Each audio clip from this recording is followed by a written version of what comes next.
ban là những sợi ban ban á mà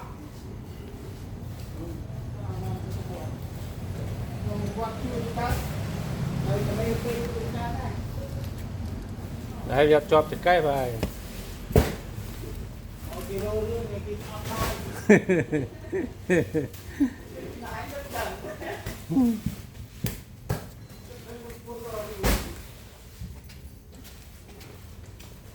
cho nó tập bài đi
chuẩn đi ra này đây ra lực này áo tiền ra đi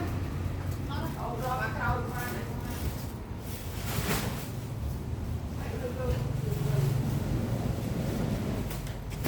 mà là gì à trời ta luôn trùng chứ bạn khang sân màu bạn ơi bạn chuẩn đi lên hàng môn 200 đại ba rồi tại cho nghe màu cái lọc mua mua nghe màu đây cái này mua cái nào mua cái này mua cái nào mua máu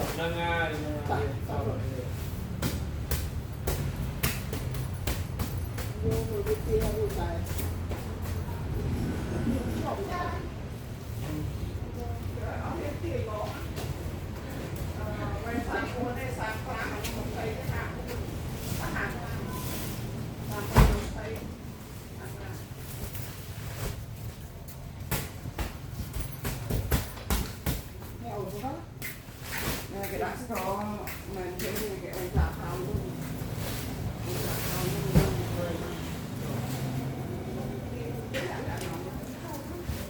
đã biết nhét đâu nói thì châu đó châu đạt đó hay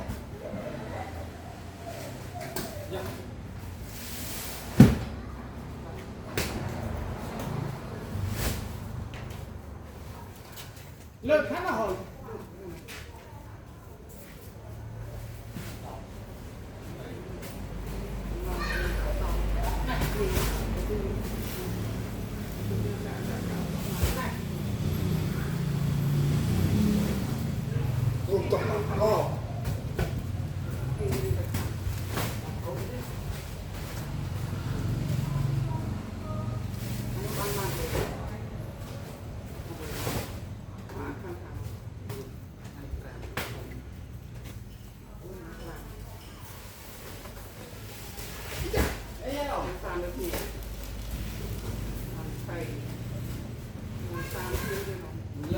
tới ra từ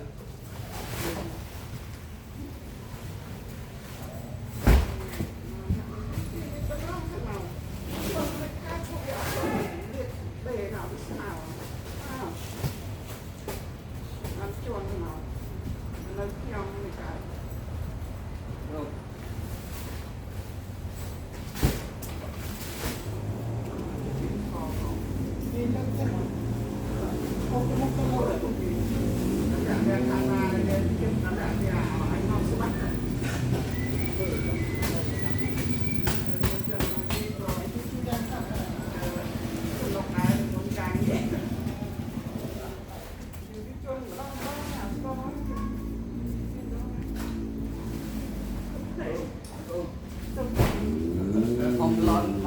ông lẹ trong là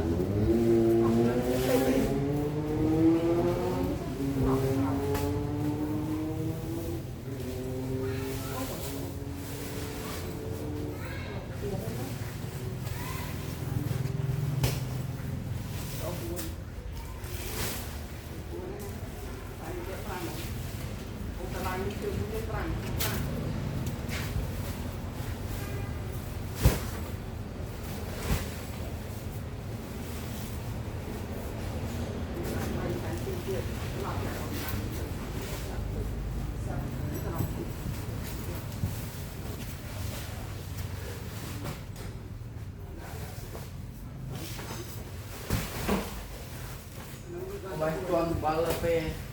nè lê rồi đây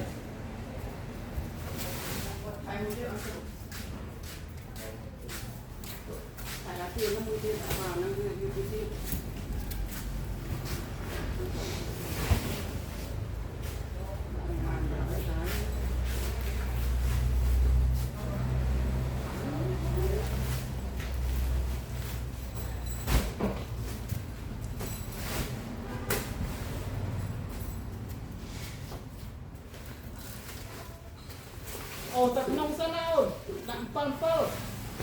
bạn không kinh thiệt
đã thằng nó phi phi kìa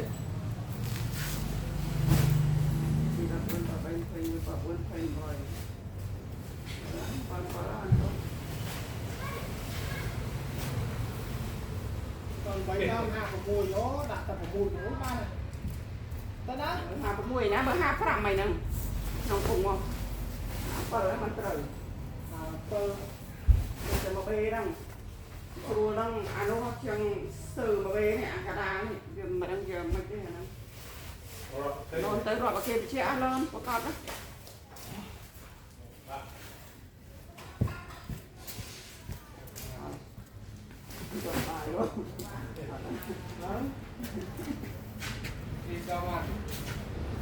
này phần cao gì này Rồi biết mình một đừng có mà phẳng khó trái xong tí mấy trái anh ấy buôn đi bay buôn pran khai phi nhà ấy khai phi của mình buôn anh ấy bay phơ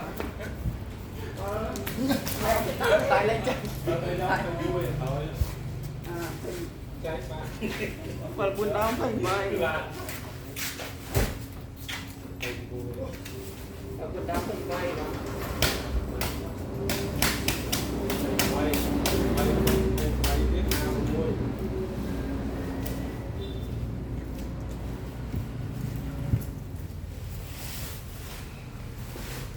ông đi phủ cái sự chân tử thì nó cô miệng mới rồi chuyện ở tại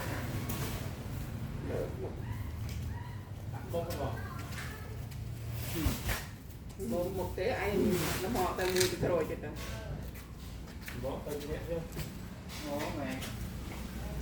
cô mẹ Bỏ tay chúng ta lên. của anh cơ chị đã lên đã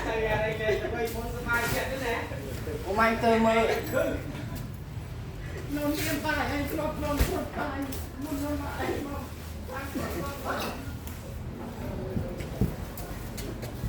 nè rồi ngày cha có thuốc lậu hổ bán bán không phải rồi ai cho xin ấy như vậy ấy còn đại tiền người bổ tên lâu tay nhá tay tay ở đây tay Nhầm tự tin cho ai rồi.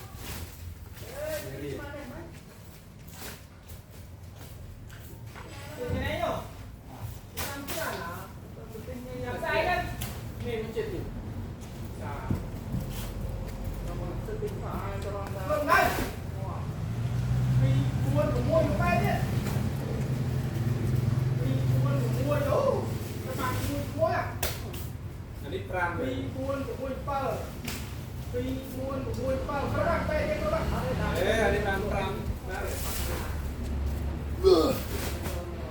quản hàng này là không phải đấy เอาทานไปได้ผมก่อน không phải เริ่มไปก็เลยรู้นี่